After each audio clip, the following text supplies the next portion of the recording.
Kamusta sa inyong lahat? Ngayon, titingnan natin ang ilang mga sipi mula sa Biblia.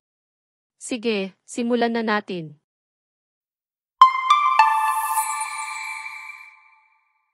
Efeso Kapitulo 1 versikulo 7, sa Kanya, mayroon tayong pagtubos sa pamamagitan ng Kanyang dugo, ang kapatawaran ng mga kasalanan, ayon sa kayamanan ng biyaya ng Diyos. Kolosas Kapitulo 1 versikulo 14, na sa Kanya ay mayroon tayong pagtubos, ang kapatawaran ng mga kasalanan. Salmo Kapitulo 130 versikulo 7, Israel, umasa ka sa Panginoon, sapagkat nasa Panginoon ang walang hanggang pag-ibig, at nasa Kanya ang ganap na pagtubos. Roma Kapitulo 3 versikulo 24, at ang lahat ay inaaring ganap na walang bayad, sa pamamagitan ng Kanyang biyaya sa pamamagitan ng pagtubos na dumating kay Kristo Jesus.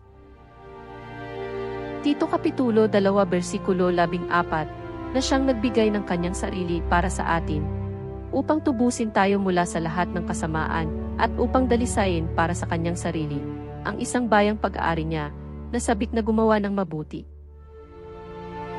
Unang sulat sa Korinto Kapitulo 1 versikulo 30, dahil sa Kanya na kayo ay na kay Kristo Jesus, na naging para sa atin ng karunungan mula sa Diyos, iyon ay ang ating katuwiran, kabanalan at pagtubos.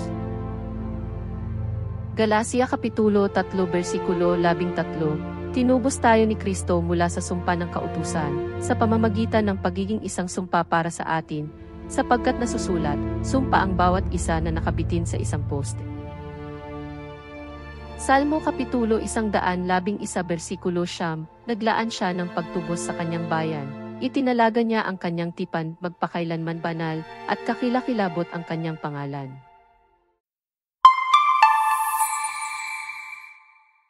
Naway mapuno ang iyong araw ng kagalakan, kapayapaan, at hindi mabilang na mga pagpapala.